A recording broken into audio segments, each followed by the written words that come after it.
Tema de hoje, no princípio era a ação. Interessante. Venham comigo e vamos mergulhar nessas águas. Embaixo, Goethe, quando a vida supera o discurso. Vamos buscar mais detalhes. Venham comigo. Cá estamos, temática, o despertar da praxis e o lugar da alteridade.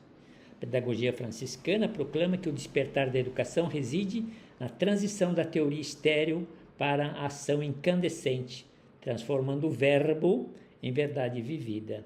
Ao substituir o acúmulo intelectual pelo testemunho real no chão da escola, esse itinerário pedagógico desafia o educador a abandonar o conforto das bibliotecas para esculpir a alma na poeira do cotidiano. Belíssimo. Portanto, a comunidade em aprendizagem inverte a lógica da repetição automática ao focar na performance da alteridade, onde a identidade se forja no cuidar e o currículo se torna uma lição de coerência entre o que se diz e o que se faz. Sob o vigor de Francisco de Assis, a prática educativa deixa de ser um plano no papel para tornar-se um laboratório de humanização que substitui o narcisismo pelo serviço audacioso e concreto. É um chamado contagiante para trocar a paralisia dos mapas pela alegria de caminhar e provar que o mundo não clama por novas fórmulas, mas por protagonistas que ousam encarnar a fraternidade como uma nova e definitiva bandeira, ação prática. Venham comigo. Vamos à nossa reflexão. Olá e bem-vindos a mais um mergulho profundo nas nossas fontes. Hoje eu tô bem animada porque o material é fascinante. Ah, com certeza. É um daqueles textos que fazem a gente repensar muita coisa sobre como agimos. Ou melhor, como não agimos. Exato. O foco da nossa investigação hoje é o texto O Despertar da Praxis, do João Barros.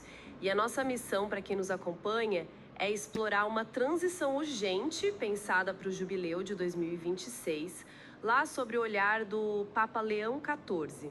A ideia de como deixamos a teoria no papel e partimos para a ação concreta. Isso. A premissa subverte uma ideia clássica e traz aquela máxima famosa do Goethe.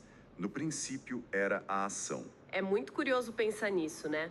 Porque a sociedade passa tanto tempo desenhando mapas brilhantes, mas recua na hora de, colocar o pé na estrada para viver o que planejou. É o conforto da biblioteca. O texto responde a essa recusa de agir, propondo o que ele chama de pedagogia franciscana. Em vez de continuarmos super confortáveis lá lendo os mapas, a ideia é ir para o canteiro de obras da vida. Lidar com a poeira e o suor da realidade. E as fontes fazem um paralelo muito interessante com a psicanálise, especificamente com a cura pela fala.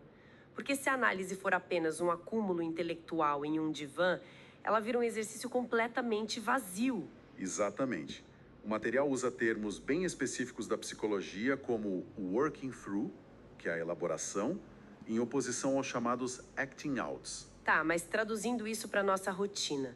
O acting out seria quando a gente age no impulso. Isso é repetição de padrões inconscientes, como se fôssemos reféns dos nossos próprios traumas. Ficar apenas elaborando teorias não quebra esse ciclo de jeito nenhum. A elaboração verdadeira exige uma ação transformadora. É o trabalho duro de mudar de atitude no mundo real, e não apenas entender o problema racionalmente. Levando essa necessidade de transformação lá para a sala de aula, o texto aponta uma mudança de paradigma enorme. A pergunta de ouro não é mais o que o aluno sabe, mas sim... como ele ama. Exato. A educação passa a ser vista como uma performance de alteridade. Alteridade sendo a capacidade de realmente reconhecer e se importar com o outro. No chão da escola, isso significa que o educador não pode ser apenas um entregador de fórmulas abstratas. Ele precisa encarnar a matéria. Das caras no mundo, né? Aceitar a própria imperfeição e abrir mão daquele narcisismo acadêmico.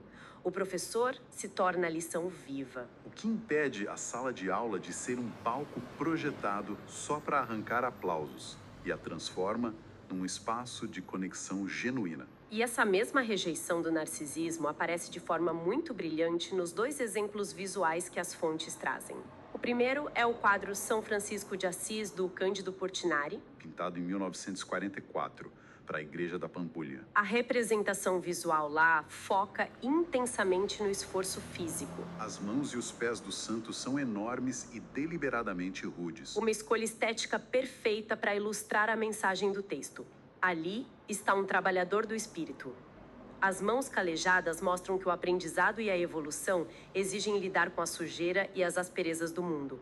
Não é uma abstração intocável. Em paralelo, as fontes apresentam a obra St. Francis Preaching to the Birds, do Milton Avery, que vai para um caminho estilístico completamente diferente. É uma pintura modernista, altamente minimalista. O Avery retira todo o detalhe excessivo e o ego da tela.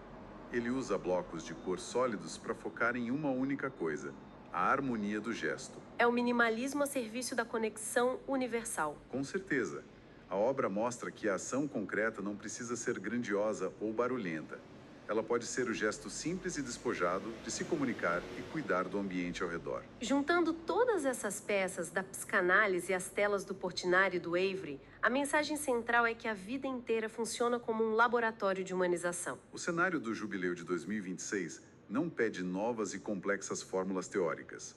Pede protagonistas audaciosos que vivem e encarnam a fraternidade no cotidiano, o que o texto define como um acting in. Diferente daquele impulso inconsciente de antes. Exato.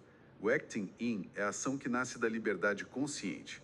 Nossas escolhas diárias, como a forma com que tratamos os outros nos pequenos detalhes, formam o nosso currículo real. Para encerrar a investigação de hoje, deixamos uma provocação para quem nos escuta continuar pensando. Se a identidade humana é forjada exclusivamente no fazer concreto e não apenas no pensamento, qual teoria ou crença pessoal profunda corre o risco de ser apenas uma ilusão estéril por nunca ter enfrentado o suor da realidade? Excelente reflexão, e reforçamos a última pintura. A história da sua transformação aguarda não por uma nova palavra, mas por uma nova ação. Maravilha!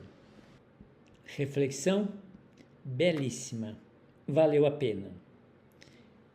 Permaneçamos na paz e no bem.